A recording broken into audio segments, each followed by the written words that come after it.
Hello, everyone. Welcome to the very first episode of the Fantasy Football Stock Exchange. The bell has rung, the floor is open, and this is where money could be made and championships are won. Could you be that person? We'll see. Would you like to join us? Please like and subscribe. We're a very small channel right now. We're trying to grow and give you advice, and hopefully you can give me some as well. So let's get right into it. Today's episode is the draft combine bullshit. Sounds clickbaity, but it's not. We'll get into it later. But first, let's do some hot headlines that have happened over the past few hours. Not much to report here. We had Joe Tooney traded from the Chiefs to the Bears for a fourth-round pick. He's an all-pro guard, 33 years old. They just paying a lot of people, got a lot of money tied up. This clears up age for the Chiefs, and obviously this gives a nice lineman to the Bears. Now, they already made a small trade for Jonah Jackson from the Rams for a sixth-rounder recently for the O-line for Chicago. Now, Ben Johnson coming over from the Lions was one of the biggest headlines of the offseason, obviously. Already improving the offensive line.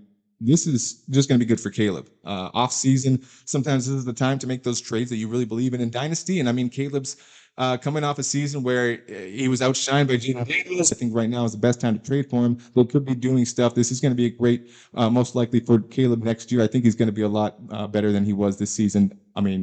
That's just predicting, but we'll see. All in all, this is a good move for the Bears. They've traded two picks right now to get an offensive lineman, a starter, and some depth.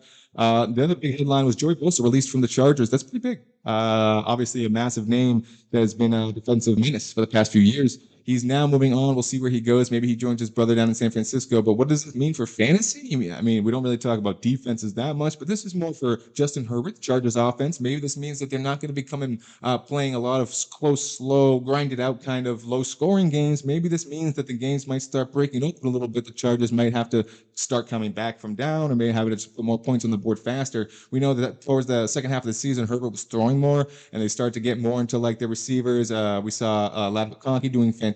Even Quentin Johnson was starting to get more into his own role. So if they make a move, especially, I think they will in the draft, or maybe free agency, but most likely the draft to get another receiver. This could be something that's nice for Herbert. Bosa, to talk about his health if you want, but one of the better defensive players in the league. So that will definitely change the landscape there. And the last thing to really bring up, there's not much, but Tutu Atwell brought back on a 1-year, $10 million deal to the Rams. He had some limited production last year, even with Cooper Kupp and Puka. They were missing time in between a lot of stuff, but without Cooper Kupp now, Puka the main guy, Tutu Atwell might carve himself out a role. A decent role. It might not be like a starter every week production, but some flex numbers can probably be expected from a guy they're trying to bring back who knows the system, knows McVay. They're bringing Stafford back. So, this could be something that, if Tutu Atwell might be someone to keep your eye on just because, but we'll see what they do in the draft. Those are today's hot headlines. On to our main topic is the draft combine bullshit. To a degree, maybe, but there's obviously some merit to having the NFL combine. Kyle Borgognoni of the Fantasy Footballers actually recently put an article out.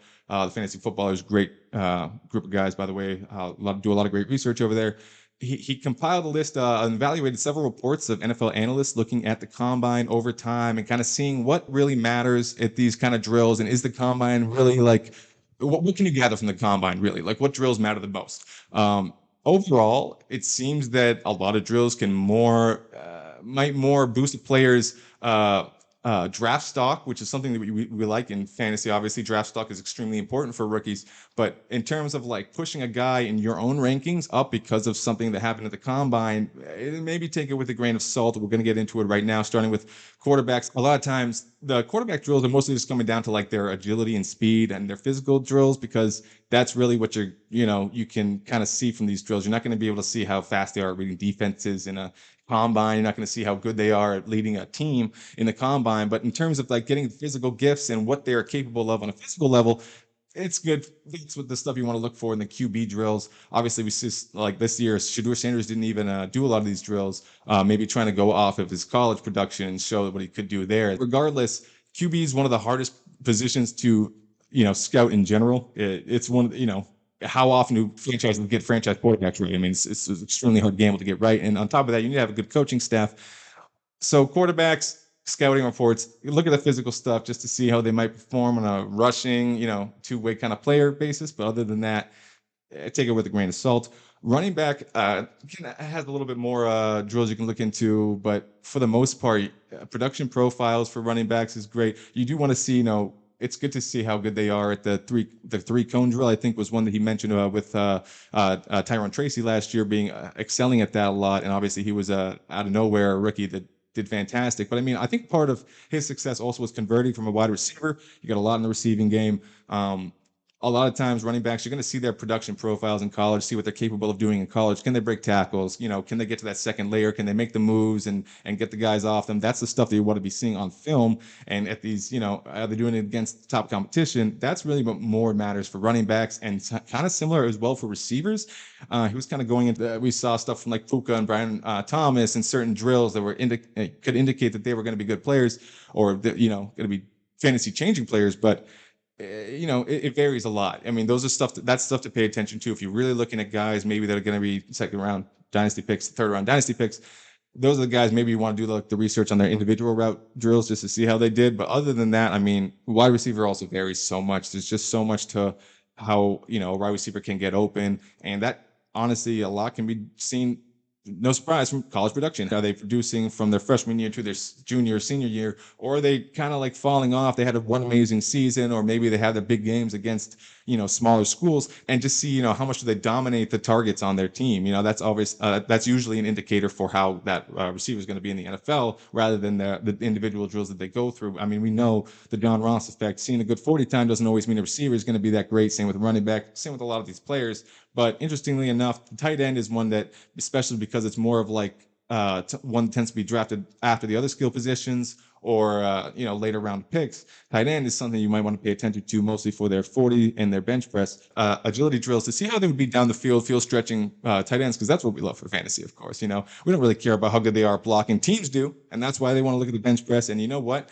We may not care about blocking because it doesn't give us stats. Blocking gets you snaps. Doesn't get you stats, it gets you snaps. Write that down, kids, because what tight ends need is to be on the field in order to get those fantasy production numbers. And if you're not blocking well, you're usually not on the field. Obviously, there's going to be exceptions. There's guys like Mike Gesicki, who had a great season last year. He's not really that great of a blocker. I think they only put him in on receiving plays. But that being said, most of the time, if you're one of these later round guys and you're trying to work your way up, if you're a good blocker, you can get those snaps. So that's something to pay attention to. But same with all positions, looking at college production and film and how they were is usually the main way to go with a lot of these rookies. In other words, the draft combine is not bullshit. It's not bullshit completely. Try to take with grains of salt and not really move too many players around. It's also good to see, is a player that maybe you were on the fence on, maybe some people are down on, does he perform very well? Maybe that changes your mind a little bit more, or definitely solidifies your opinion on that player. But don't push it too much. These combine results, usually what they do is they impact the player's draft stock. Maybe a player goes up a couple picks higher, or maybe he's in the second round instead of the third round because of how he performed. That can happen a lot. Maybe they were not sold on a running back. They see how he performs, and then they want to draft him. That is more for seeing the situation for those players. And that's why, right now I don't even have rankings for the rookies, because, none of these players are on teams. We don't know the situations. We don't know the draft capital. We don't know if they're going to be utilized that well. We don't know the depth charts of these players on these teams. We just know the raw talent, and that usually just comes from the college production standpoint. That being said, that's the same thing that these teams are going to draft off. So it's not something that you should be, holding so much attention to. Is like, this player had a great 40 time. Now he's like, if he was like off my radar, but now he's definitely on my team. Just take it with a grain of salt. The NFL teams are already using these results. That being said, it's not always going to change their opinions on players just because they do perform well at these things. So just remember that. So overall, might boost their draft stock, but they're not really their fantasy stock that much until we really see what teams these players are on. And that's really what matters the most. So that's really the thoughts on that. Again, if you want to see the article, it's going to be in the description. You should check it out. It's very well written, and it's going to go a lot more detail into what I said. But basically, just if you're doing dynasty rookie drafts now, don't make your decisions solely based on the combine. And same thing with redraft. Sometimes we'll look at the combine numbers and really want to pick a player in the redraft and think, oh man, look how fast he was. And now they took him, even though he was a third round, fourth round receiver, look how fast he is. He might do something. Just relax. Trust your gut on the player's actual production, the film you see, and that's really what you're going to most likely be blessed with their production on fantasy. So, I was following X Twitter to see if there was anything more updating happening right now, but there's not much. We'll see if Sam Donald gets to a team soon. So please like and subscribe. Follow us on social media. Comment down below if you have any thoughts on the combine, have any thoughts on these rookies, this rookie class coming in. I'd love to hear your thoughts. This is a very interesting group of rookies coming in. A lot of different positions moving around. The bottom of the screen has had a mock draft of the players, and that to me, what does it really mean? Because we've had Shedeur Sanders being a top 10 pick to being in the second round, third round. Who knows? A lot of these players are moving around a lot. It's going to be a fun draft. I'm excited to see it. Comment below. Follow us on Twitter, Instagram, and you can find all that in the description. Thank you so much, and have a great rest of your day.